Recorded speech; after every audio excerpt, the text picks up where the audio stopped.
Hello student, good morning. आप सभी लोगों के लिए मैं मिसलेनियस जीएस में के साथ साथ आपको करंट जीएस भी पढ़ा रहा हूँ और आप लोग प्लीज़ मेहनत करके इनके नोट्स बनाएं जिससे आप लोगों को प्रॉब्लम नहीं आई जब आप कोई एग्ज़ाम देने जाएंगे।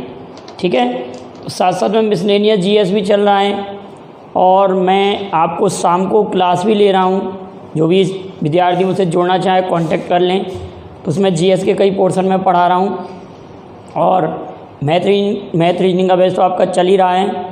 तो अब जरा हम देखते हैं जो करंट में क्या क्या बातें चर्चा में रहीं। तो ये 14 जून और 15 जून का करंट जीएस है। इससे पहले लगातार प्रत्येक दिन का मैं बनाता जा रहा हूँ आपको। तो करंट जीएस में हम देखते हैं green Mizoram day. Green Mizoram day. अब आप लोग मिजोरम के बारे में सभी लोग जानते हैं कि मिजोरम की राजधानी आइजोल, और आप लोग ये भी जानते हैं कि मिजोरम जो है ना वो कर्क रेखा पर स्थित है। मिजोरम की राजधानी आइजोल कर्क रेखा पर है।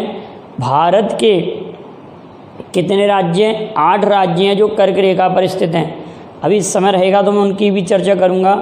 कितने अक्षांश हैं, कितनी अक्षांश रेखाएं हैं और ग्लोब सर्वप्रथम किसने दिया था, ये सब बातें अगर समय रहेगा तो इनकी चर्चा हम करते हैं। तो ग्रीन मिजोरम डे 11 जून को मनाया जाता है। मिजोरम में पेड़ पौधे लगाए जाते हैं इस उपलक्ष्य में।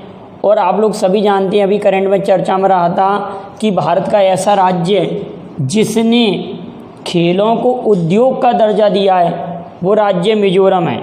वह राज्य कौन सा है? मिजोरम। और एक बात और याद रखेंगे कि जोरम थंगा मिजोरम जोरम दोनों में ऐसा शब्द जुड़ा हुआ है। तो यहाँ के सीएम है और पी श्रीधरन पिल्लई यहाँ के गवर्नर हैं। ठीक है, इतनी बात क्लियर। और मिजोरम ने खेलों को उद्योग का दर्जा दिया है। खेलों की अगर बात करें तो राष्ट्रीय खेल दिवस आप सभी लोग जानते हैं 29 अगस्त, और अंतर्राष्ट्रीय खेल दिवस 6 अप्रैल को मनाया जाता है। अगली बात आती है कि यहाँ पर दाम्फा टाइगर रिजर्व स्थित है। दाम्फा टाइगर रिजर्व स्थित है। और मुरलेन और Phawngpui national park, special ध्यान रखना। मुरलेन अभी किसी कंपटीशन में पूछा गया था, ये मुरलेन और Phawngpui national park. Murlen Phawngpui national park Mizoram में है। और चापचारकुट और जोकटपुई त्योहार भी यहाँ मनाए जाते हैं। अब आप मुझे बताएंगे खीर भवानी उत्सव या खीर भवानी मेला किस राज्य में अभी रद्द कर दिया गया था? खीर भवानी मेला। और हॉर्नबिल उत्सव कहाँ मनाया जाता है? और पक्के पागा हॉर्नबिल उत्सव कहाँ मनाया जाता है? और काला घोड़ा उत्सव कहाँ मनाया जाता है? बेटा वो आप लोग वीडियो देखिए और इनके आंसर भेजिए। मैं गारंटी दे रहा हूँ आप लोगों को कि करंट में आपको कोई प्रॉब्लम नहीं आएगी। जिस तरह से मैं लगातार बोलता जाता हूँ ऐसी क्षमता आपके अंदर विकसित हो जाएगी। 101% अगर आप ये तैयारी करते जाएंगे तो। अगली बात आती है बाल श्रम विद्या योजना। बाल श्रम विद्या योजना ये अभी हाल में ही उत्तर प्रदेश सरकार ने प्रारंभ की है। उत्तर प्रदेश के बारे में तो मैं कई बार बता चुका हूँ। वर्चुअल अदालत, और यहाँ का किंग जॉर्ज मेडिकल कॉलेज था लखनऊ का, वहाँ पर पहला संस्थान बना था जिसमें प्लाज्मा थेरेपी के उपयोग की अनुमति दी गई थी। वर्चुअल अदालत प्रारंभ करने वाला, निवेश के लिए नोडल एजेंसी स्थापित करने वाला। और यहाँ पर आप दुधवा नेशनल पार्क हैं, चंद्रप्रभा नेशनल पार्क हैं। लेकिन हैली या जिम कॉर्बेट नेशनल पार्क पहले उत्तर प्रदेश में था, इस समय वो उत्तराखंड में है। इतनी बात याद रहेगी। बाल श्रम विद्या योजना, इसमें क्या होगा कि जो बाल श्रम मजदूर हैं, जो बच्चे हैं, उनको लड़के के लिए कितना दिया जाएगा बेटा? मेल के लिए मतलब बालक के लिए 1000 और बालिका के लिए 1200 रुपये इस योजना के तहत दिए जाएंगे। और प्रत्येक क्लास पास करने पर 8th 9th 10th पास करने पर 6-6 हज़ार रुपये की राशि दी जाएगी उनको। तो ये बाल श्रम विद्या योजना आप याद रखेंगे उत्तर प्रदेश सरकार की है। वर्चुअल अदालत भी प्रारंभ किया है, आप लोगों को मालूम है। कोयम्बटूर, ध्यान रखना, कोयम्बटूर का नया नाम कोयम्पुत्थुर किया गया है। कोयम्बटूर का नया नाम कोयम्पुत्थुर। ऐसा क्यों किया जा रहा है कि यहाँ पर क्या हो रहा है, तमिलनाडु सरकार ये बदल रही है, वो लगातार लगभग 1000 से ऊपर नाम बदल चुकी है। इसके पीछे रीज़न क्या है बेटाओ कि जो उसमें अंग्रेजी टोन, अंग्रेजी ट्वीन होती है, जिसमें अंग्रेजी वर्ड आता है, उसको बदल रही है वहाँ की भाषा में। माने तमिल कहाँ पे है, तो कोयम्बटूर का नाम कौन चेंज कर रहा है? तमिलनाडु। आप सभी लोग जानते हैं तमिलनाडु की राजधानी चेन्नई है, ठीक है। और तमिलनाडु के चेन्नई में दक्षिणी रेलवे जोन का हेडक्वार्टर है, दक्षिणी रेलवे जोन का हेडक्वार्टर है। और तमिलनाडु भारत का दक्षिणतम राज्य है, लेकिन दक्षिणतम राजधानी तमिलनाडु की राजधानी नहीं है। दक्षिणतम राजधानी किसकी है? तो आप कहेंगे दक्षिणतम राजधानी केरल की राजधानी तिरुवनंतपुरम है, ठीक है। अगली बात लिखी है हमारे पास कैती सुलेमान। कैती सुलेमान का नाम आप याद रखेंगे, आपने चैलेंजर गर्त का नाम सुना होगा, जिसको मैरियाना ट्रेंच भी कहते हैं। और मैंने पूछा भी था पिछले वीडियो में, आप लोग कोई जवाब नहीं भेजते बेटाओ। तो चैलेंजर गर्त किस महासागर में स्थित है, किस महासागर के अंतर्गत आती है? और आप ये कहेंगे कि कैती सुलेमान जो है ना, चैलेंजर गर्त तक पहुंचने वाली ये महिलाएं। और हेदाऊ, हेदाऊ क्या है? हेदाऊ एक पनडुब्बी है जो चीनी पनडुब्बी है, और बिना मानव रहित, माने मानव इसमें नहीं गए कोई भी, तो इस पनडुब्बी को भेजा गया है चैलेंजर गर्त तक। और कैदी सुलेमान ये महिलाएं, तो ये किस देश की हैं ये आप भेजेंगे। तो चैलेंजर गर्त तक पहुंचने वाली महिलाएं, चैलेंजर गर्त तक। अगली इंपॉर्टेंट बात है घर घर निगरानी ऐप। घर घर निगरानी ऐप ये जारी किया है पंजाब सरकार ने। पंजाब सरकार ने जारी किया है, पंजाब सरकार ने ये घर घर निगरानी ऐप जारी किया है, ठीक है। और पंजाब के पेप्सू में पहली बार राष्ट्रपति शासन लगा था। आपको याद होगा भारत में पहली बार जब राष्ट्रपति शासन लगा तो पंजाब के पेप्सू में 1951 में। इतना आप याद रखेंगे, ये वाली इम्पोर्टेंट बात है। घर घर निगरानी ऐप पंजाब ने लॉन्च किया है, घर घर निगरानी ऐप। अगली इंपॉर्टेंट बात आ रही है यहाँ पर आरोग्य पथ पोर्टल। CSIR ने council of scientific and industrial research CSIR ने आरोग्य पथ, आरोग्य सेतु तो भारत सरकार का है, आरोग्य पथ किसने? CSIR ने लॉन्च किया है। Robotic captain Arjun. अब अर्जुन की फुल फॉर्म है वो आपको याद करने की ज़रूरत ही नहीं है, प्रत्येक वर्ड की एक एक मीनिंग है। मैं आपको बोले दे रहा हूँ, always we responsible and just use to be nice. लेकिन याद नहीं करना बेटा, आपको तो याद रखना है रोबोटिक कैप्टन जो है ना वो किस जोन के द्वारा रेलवे स्टेशनों पर प्रारंभ किया जा रहा है। तो मध्य रेलवे जोन, किस जोन द्वारा? मध्य रेलवे जोन। और आप सभी लोग जानते हैं मध्य रेलवे जोन का हेडक्वार्टर, मैंने रेलवे जोन के आपको हेडक्वार्टर पढ़ाए हैं। तो मध्य रेलवे जोन का हेडक्वार्टर कहाँ पर है? तो मुंबई सेंट्रल। कहाँ पर है? मुंबई सेंट्रल में। भारत का कौन सा विनिर्माण क्षेत्र पूर्णतः डिजिटल हो गया है? तो NHAI, इसको हम कहते हैं भारतीय राष्ट्रीय राजमार्ग प्राधिकरण, national highway authority of India. NHAI national highway authority of India. भारतीय राष्ट्रीय राजमार्ग प्राधिकरण, भारतीय राष्ट्रीय राजमार्ग प्राधिकरण हिंदी नाम आएगा तो ये इंग्लिश में NHAI आएगा। अब अगला important, very very important point है विश्व रक्तदाता दिवस। मैंने जून माह के दिवस की पूरी लिस्ट बनाई थी, एक बार आपको पढ़ाया है वीडियो में। तो विश्व रक्तदाता दिवस याद रखिए ज़रा, उस समय अगर आपने पढ़ा होगा तो 14 जून को मनाया जाता है। कब मनाया जाता है बेटा? 14 जून को विश्व रक्तदाता दिवस। अब जून माह के कुछ मैंने दिवस देखो 13 नंबर पर लिखे हुए हैं। 1 जून को, ज़रा इनको रिवाइज करते हैं हम, 1 जून को विश्व दुग्ध दिवस, और 26 नवंबर को राष्ट्रीय दुग्ध दिवस, और 2 जून को तेलंगाना स्थापना दिवस। 2 जून को कौन सा दिवस है? तेलंगाना स्थापना दिवस। और 3 जून को आप मुझे कमेंट करके बताएंगे कि 3 जून को मैंने कौन कौन से दिवस पढ़ाए हैं, इसको आप मुझे कमेंट करके भेजिएगा। 5 जून को विश्व पर्यावरण दिवस है, 5 जून को। 6 जून को रूसी भाषा दिवस है।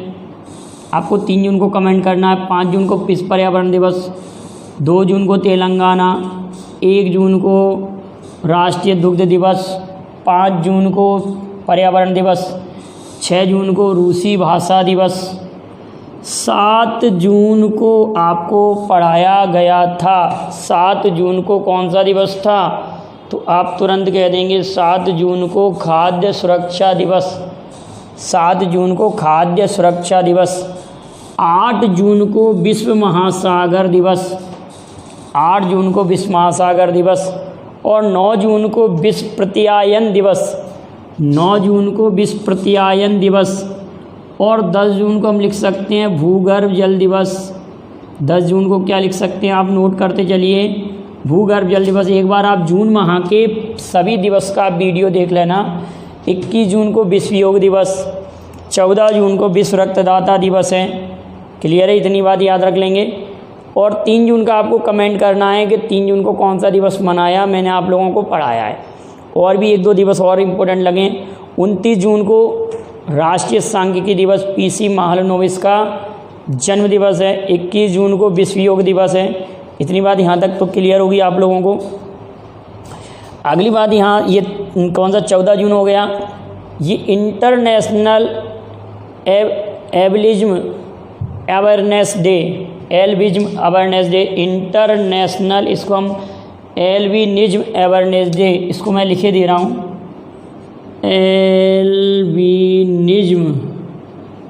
एल्बिनिज्म ऐसे पढ़ेंगे इसको।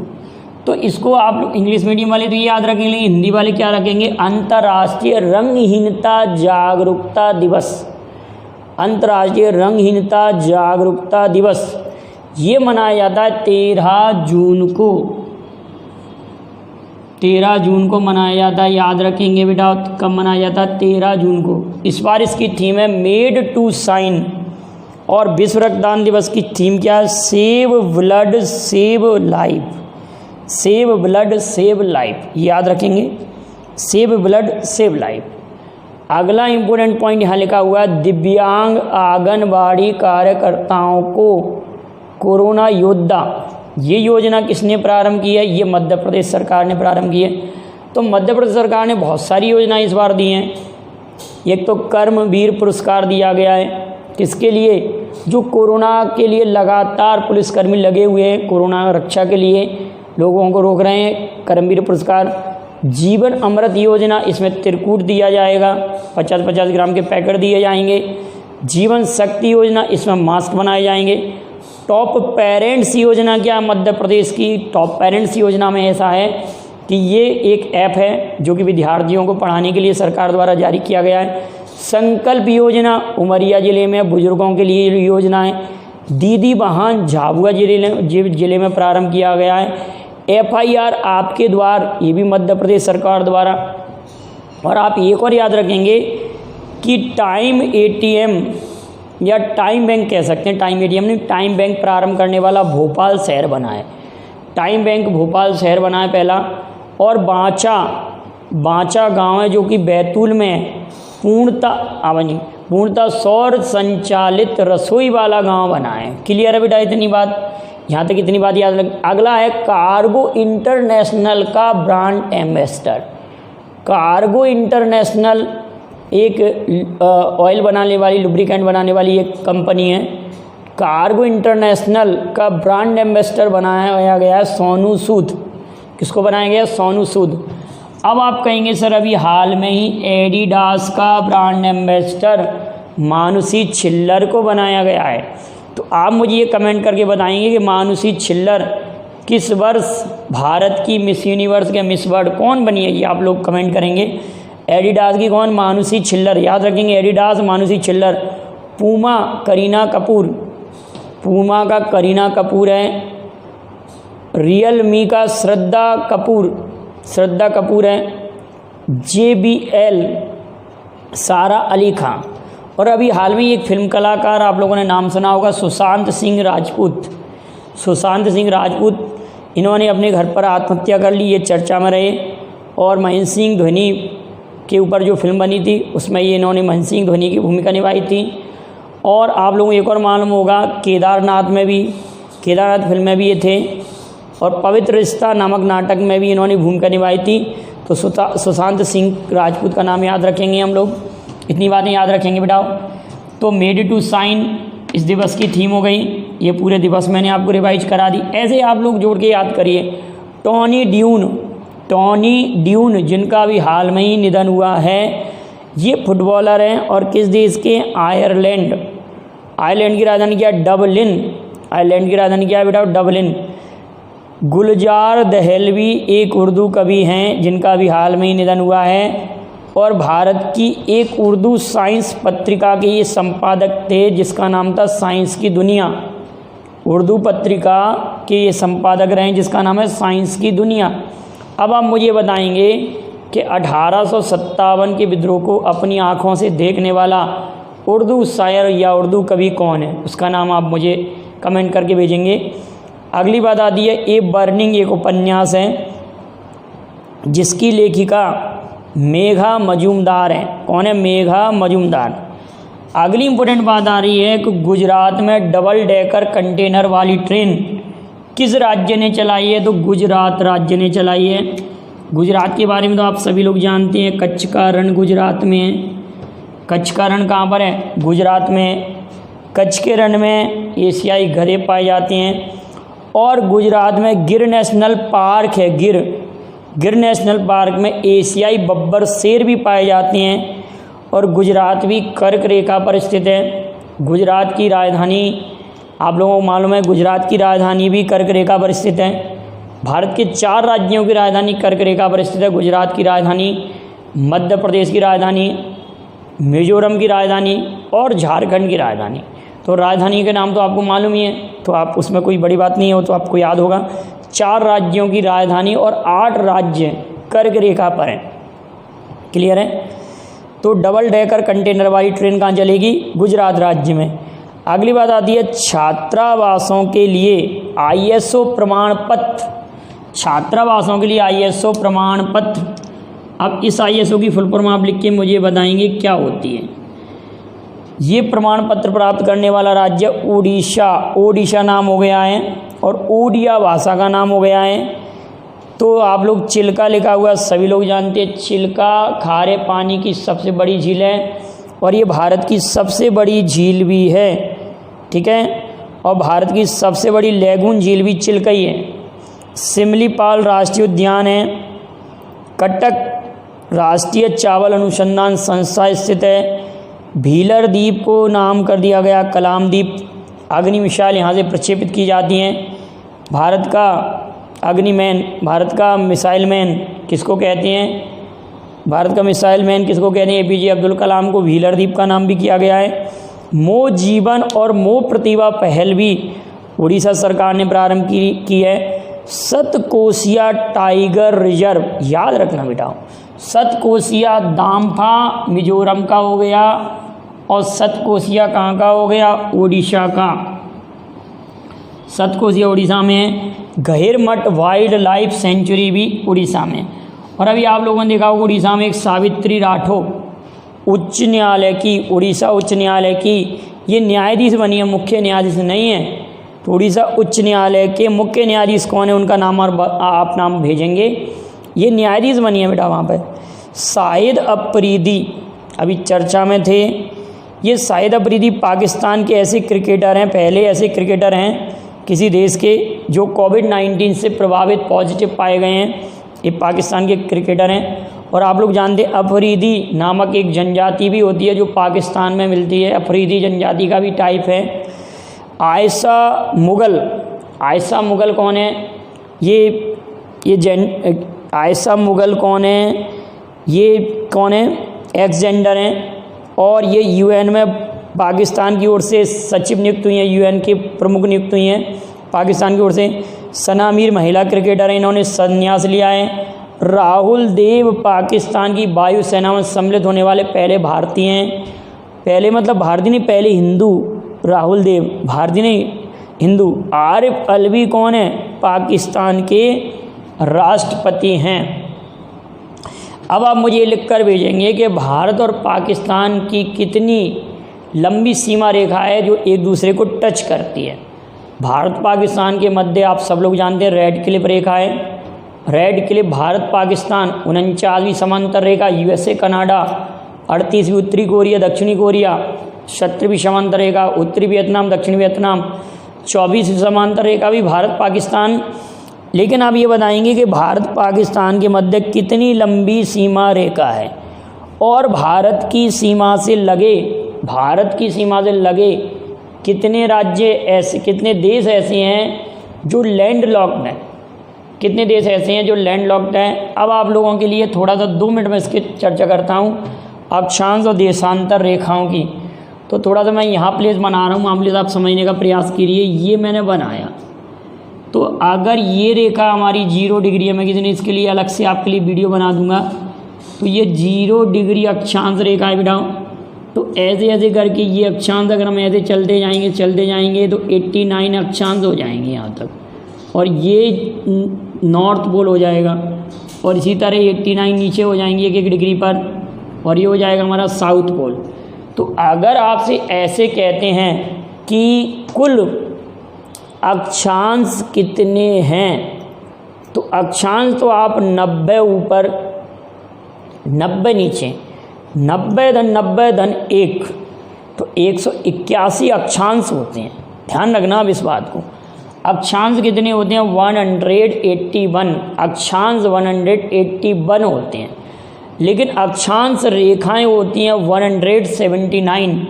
चूँकि हम इन दोनों को काउंट नहीं करते, नॉर्थ पोल और साउथ पोल को। तो सर्वप्रथम ग्लोब तो दिया था बेहम ने। किसने दिया था? बेहम। और पृथ्वी का मानचित्र अनेक्सिमेंडर ने बनाया था, ये सभी लोग जानते हैं, अनेक्सिमेंडर ने बनाया था। उत्तरी ध्रुव पर पहुंचने वाले पहले व्यक्ति रॉबर्ट पेरी, और दक्षिणी ध्रुव पर पहुंचने वाले एमंडसन, और मैप बनाने वाले, पृथ्वी का मानचित्र बनाने वाले अनेक्सिमेंडर। बेहम ने ये दिया था ग्लोब। ठीक है, तो ये तो हमारी अक्षांश रेखाओं के बारे में बात हुई। अब एक अक्षांश रेखा ऐसे गुजरती है जिसको हम 23.5 डिग्री उत्तरी अक्षांश या कर्क रेखा कहते हैं, जो कि भारत के 8 राज्यों से पास होती है। Passes from 8 states of India और 4 कैपिटल्स ऑफ स्टेट्स, 4 कैपिटल से पास होती है। और भारत की अक्षांश स्थिति अगर कहा जाए तो 8 डिग्री 4 मिनट से 37 डिग्री 6 मिनट होती है। 8 डिग्री 4 मिनट माने भारत की मुख्य सीमा का दक्षिणी बिंदु जो कैप कैमोरिन या कन्याकुमारी 8 डिग्री 4 मिनट पर है। लेकिन भारत का दक्षिणतम बिंदु है जो इंदिरा पॉइंट है, जिसको पिग्मलियन पॉइंट या पार्सन पॉइंट भी कहते हैं, वो 6 डिग्री 4 मिनट पर स्थित है, ग्रेट निकोबार में स्थित है। ये सब बातें मैं आगे एक वीडियो बना दूंगा आप लोगों के लिए, तो काफ़ी इंटरेस्टेड वीडियो रहेगा और काफ़ी आप लोगों को पसंद आएगा। तो आप लोग पहले इतनी बातों को याद रखिए और इनके नोट्स बनाइए बेटाओ। आपके लिए ये 101% बेनिफिट करेंगे अगर आप लोग इनको सही से पढ़ते जा रहे हैं, और इसका नोट्स बनाने के बाद में रिवाइज करते रहिए, और मेरे वीडियो को लाइक और शेयर कीजिए और चैनल को सब्सक्राइब कीजिए। Thank you very much. जय हिंद, जय भारत।